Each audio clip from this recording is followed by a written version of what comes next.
할렐루야. 주님의 은혜가 오늘 여러분 삶 가운데 가득하시기를 주의 이름으로 축원을 드립니다. 시편 119편제. 저는 제 나름대로 이제 노트를 따로 하나 마련을 해서 예전에도 다른 성경도 마찬가지겠지만 시편 119편 119해서 1에서부터 22번째까지 해서 제가 지금 노트를 따로 하고 있습니다. 1, 2. 그래서 오늘 두 번째 시간으로서 이제 9절부터 16절까지의 말씀이요. 119편은 인생의 119라고 보시면 돼요. 인생의 119.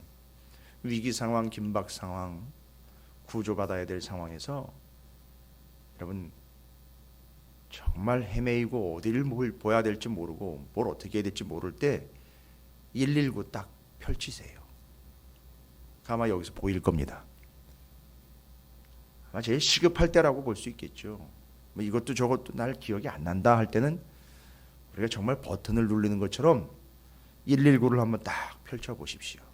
119편 단락이 지금 전체 22개의 단락은 이미 설명을 드린 바처럼 히브리어의 알파벳 알렙, 벳, 김멜, 달렛 이렇게 나아가는 순서대로 그 단어로 시작하고 있는 또 단어로 그렇게 구절이 시작되는 참 짜임새 있는 그런 시편입니다. 근데 오늘 두 번째로서 9절부터 16절까지의 말씀 119편의 전체 주제는 당연히 말씀입니다. 율례, 규례, 법도, 교훈, 진리의 도 다 동일한 표현들이겠죠. 그러면 그 토라라는 율법이 원래 가지고 있는 의미는 뭐냐 하면 길이라는 뜻입니다. 참 너무 오해를 해가지고 그 말씀 법을 어떻게든 지켜내야 된다라는 개념 자꾸 우리는 자기의 율법주의에 자꾸 사로잡혀가지고 이것을 지켜내야 되고 여기에 자꾸 얽매입니다. 그것보다 원래 의미는 길이에요. 그냥 그 위에 있으면 안내를 받습니다. 예수님이 내가 곧 길이요 진리요 생명이다라고 이야기하십니다. 그냥 그 위에 있으면 됩니다. 그냥 그 안에 계시면 돼요. 근데 오늘 참 재미있는 표현이요. 9절이 시작됩니다. 청년이 무엇으로 그의 행실을 깨끗하게 하리까? 여기 청년.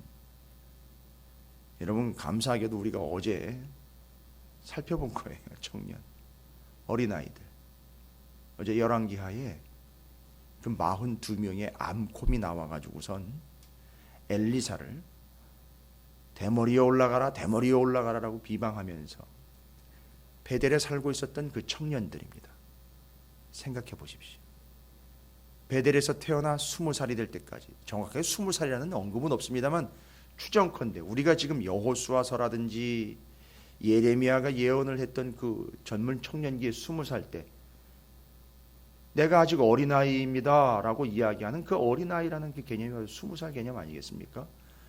근데 그 바로 베델의 엘리사의 대머리에 올라가라 대머리에 올라가라 할 때 그 어린 아이들이라는 게 철모르는 어린 아이들이 아니라 이미 그들은 청년이 되어 있는 또래입니다.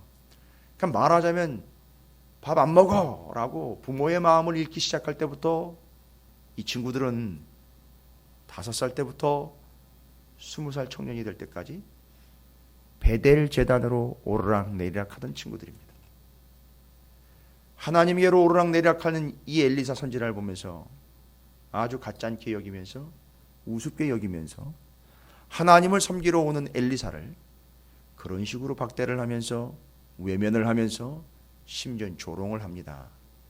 대머리에 올라가라 대머리에 올라가라. 바로 그때 그 어린 아이들이라는 그 어린 아이들이 바로 오늘 여기 나와 있는 청년들과 같은 단어로서 나르라는 단어로 히브리어는 이야기를 합니다. 그러면 그 친구들이 어떻게 그 행실이 깨끗하게 될까요? 물론 열왕기하에 나와 있는 그 42명의 어린 아이들이라고 일컬어지는 청년들은 암콤이 나와서 그냥 격한 표현까지 다 찢어서 죽였다라는 표현이 나와 있습니다. 뭐 태워 죽인 거나 뭐 별반 다르지 않겠죠. 그럼 도대체 그 부모들은 어떻게 하고 있었던 걸까요? 맞습니다. 부모가 그걸 가르친 거예요. 부모가 그걸 보여준 겁니다. 아찔아찔합니다.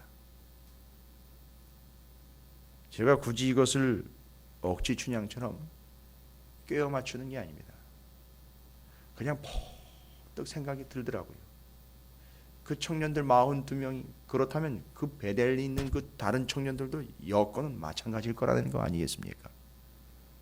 자, 보십시오. 그렇게 해서 5살부터 20살까지 그 부모들이 베델 재단에 금송아지 대산으로 오르락내리락하는 걸 그걸 보면서 자랐고 자기도 그렇게 들락날락 오르락내리락 했습니다.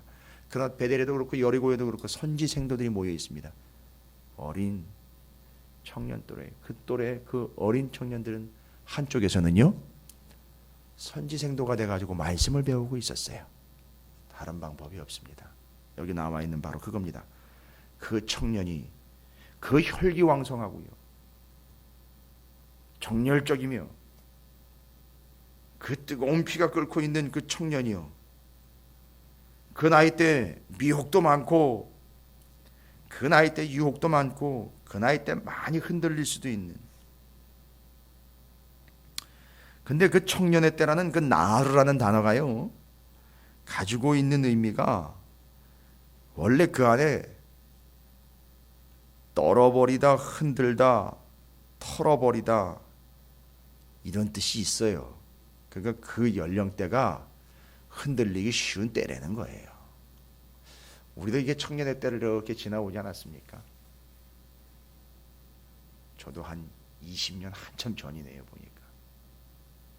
그때가 바로 이 나르의 때. 그때는 막 뭔가 지금 흔들릴 때 막 거기서 밤 털면 밤 떨어지고 대추 털면 대추 떨어지듯 그렇게 털어지고 떨리고 떨어지는 흔들리는 그런 때라는 겁니다.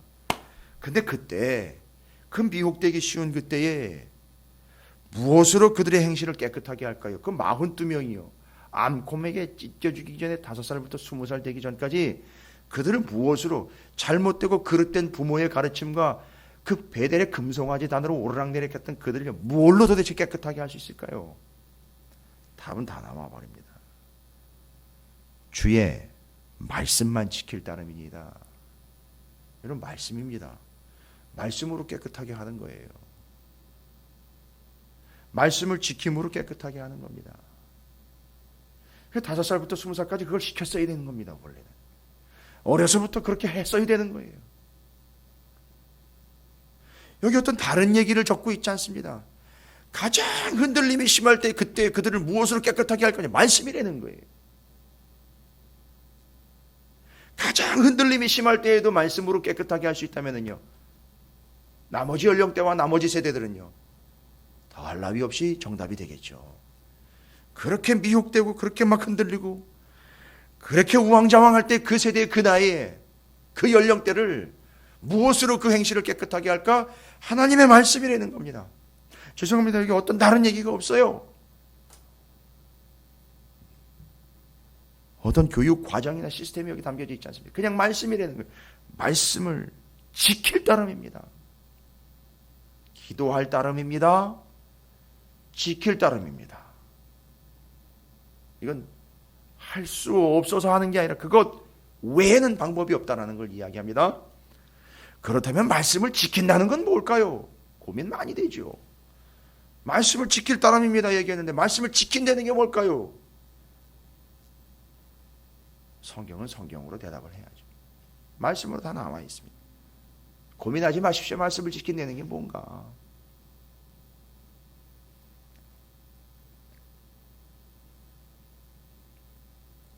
(10절부터) (16절까지) 그 말씀을 지킨다는 거의 의미를 쭉 설명해 놨습니다. 어렵지 않습니다. 아주 선명하고 분명합니다. 다른 사람이 엉뚱한 소리 못하게 만들어 놨고요, 혼자 자기 착각에 빠지지 않도록 만들어 놨습니다. 기록을 다 해놨어요. 여러분, 청년이 무엇으로 그 행실을 깨끗하게 할까요? 그 42명을 그렇게 되기 전에 무엇으로 바뀌는 방법이 없습니다. 말씀 밖에는 방법이 없습니다. 그걸 지키는 것밖에는 방법이 없습니다. 말씀을 지킨다는 건 도대체 뭘 의미합니까? 10절입니다. 주의 계명에서 떠나지 않는 겁니다. 이게 떠나지 않는다라는 거. 떠난다라는 말은 샤가라는 히브리어인데 의미가요, 술이 취해가지고 왜 비틀비틀거리는 거 있지 않습니까? 이게 그냥 버리고 도망간다라는 얘기가 아니라 비틀비틀 생각을 해보세요. 왔다리 갔다리 흔들리는 거예요. 오락가락 방황하는 거예요.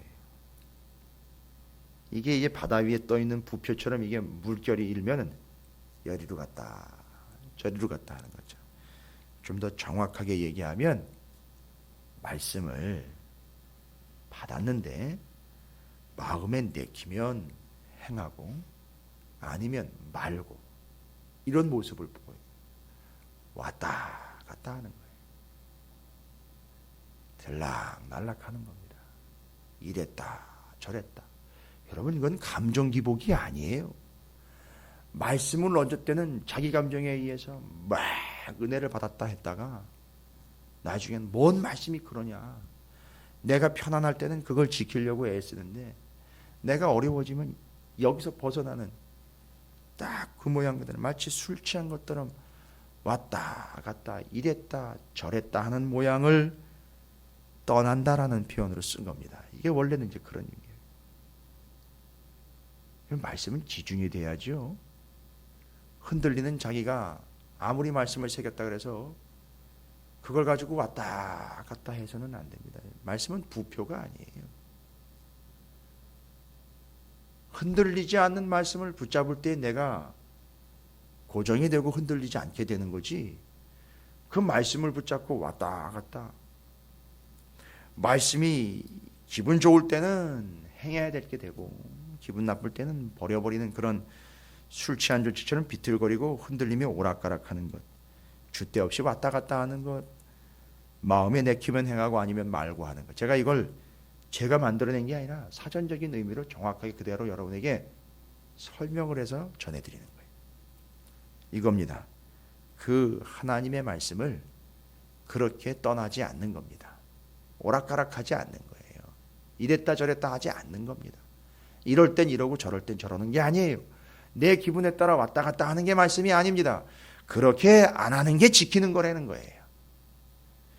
두 번째로 말씀을 지킨다라는 것의 의미는 뭡니까? 11절에 나와 있죠.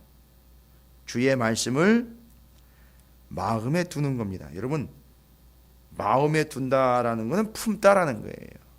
여러분이 이렇게 손을 요즘엔 추우니까 가슴팍에다 탁 놓는 것처럼 그렇게 말씀을 품는다는 겁니다. 이게 마음에 둔다라는 건요.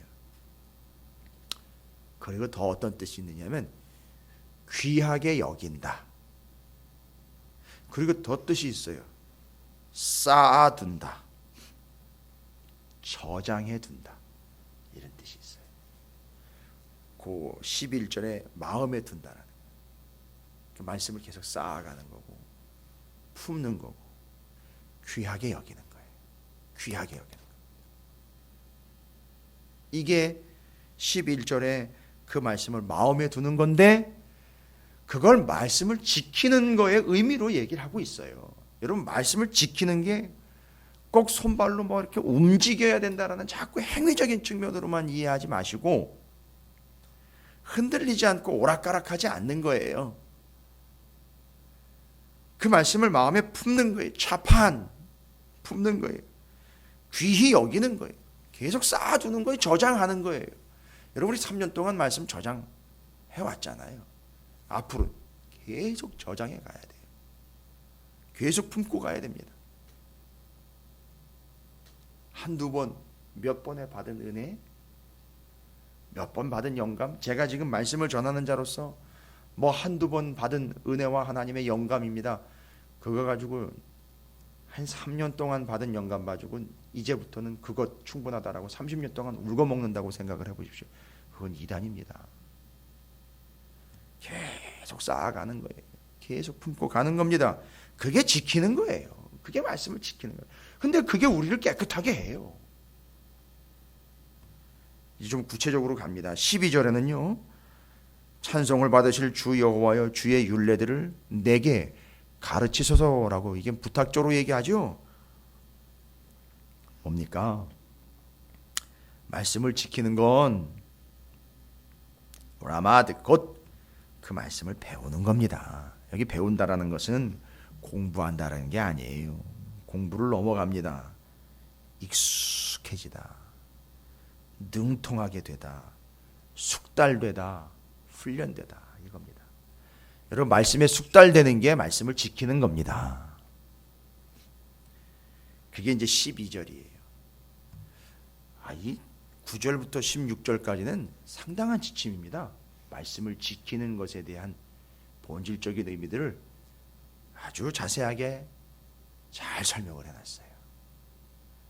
저도 아주 명쾌할 정도로 아주 환해지는 은혜를 받았어요. 아주 좋습니다. 그래요. 그 율례의 말씀을 배우는 겁니다. 배우는 게 지키는 거예요. 여러분, 이 라마드라는 단어는요, 여기는 배운다라는 의미로 나와 있는데, 라마드라는 단어는 또 한 뜻이 있어요. 무슨 뜻인지 아십니까? 가르친다라는 뜻도 있어요, 그 안에는. 그래서 라마드라는 단어는 배운다와 가르친다가 같이 들어있는 단어예요. 이 상당히 재미있는 단어입니다.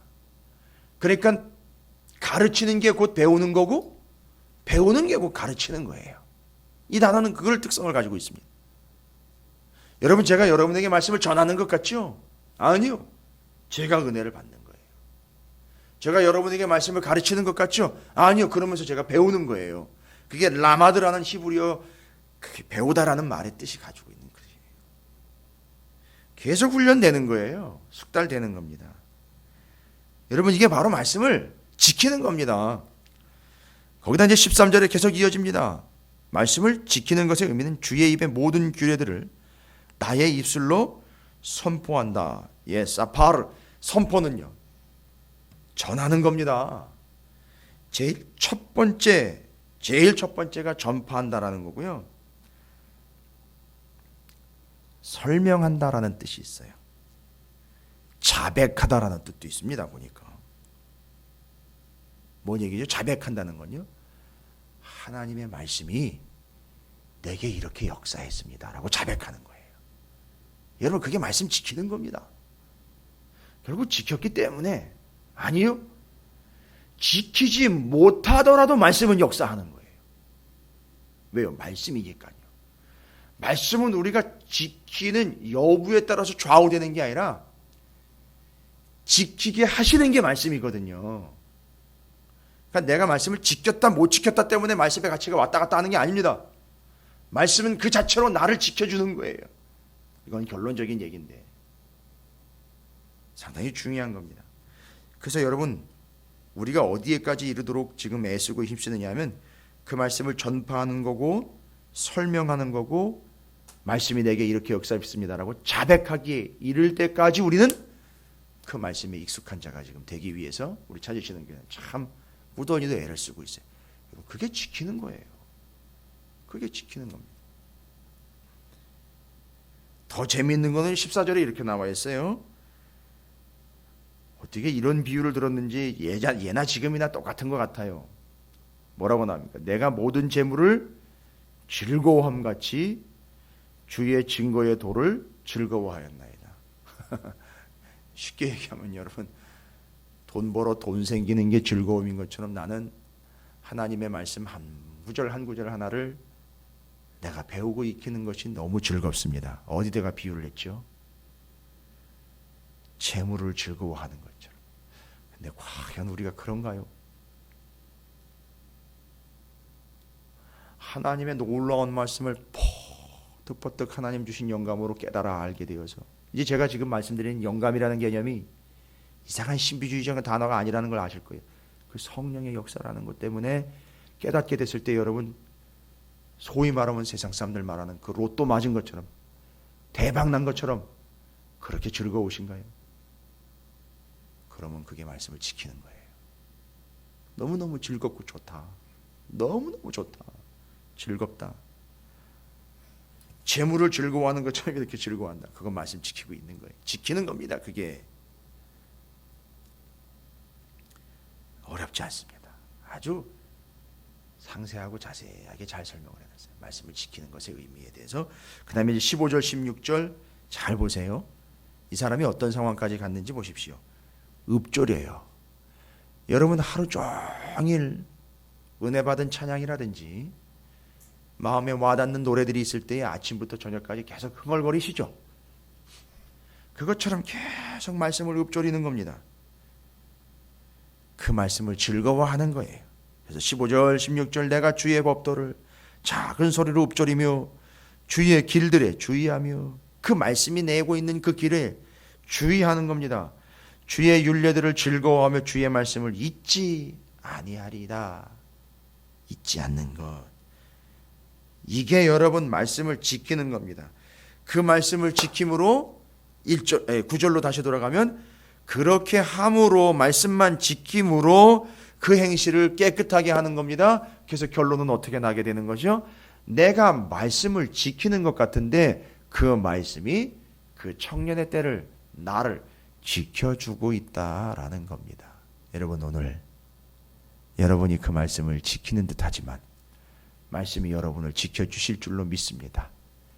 그 말씀을 지킨다는 것의 의미를 자세히 설명한 이 구절들을 여러분께서 잊지 마시고 여러분 말씀을 지키는 시편 119편 9절부터 16절까지의 근거를 통해서 그 말씀을 온전히 지키시는 오늘 한날의 삶 여러분 평생이 되시기를 주님의 이름으로 축복합니다.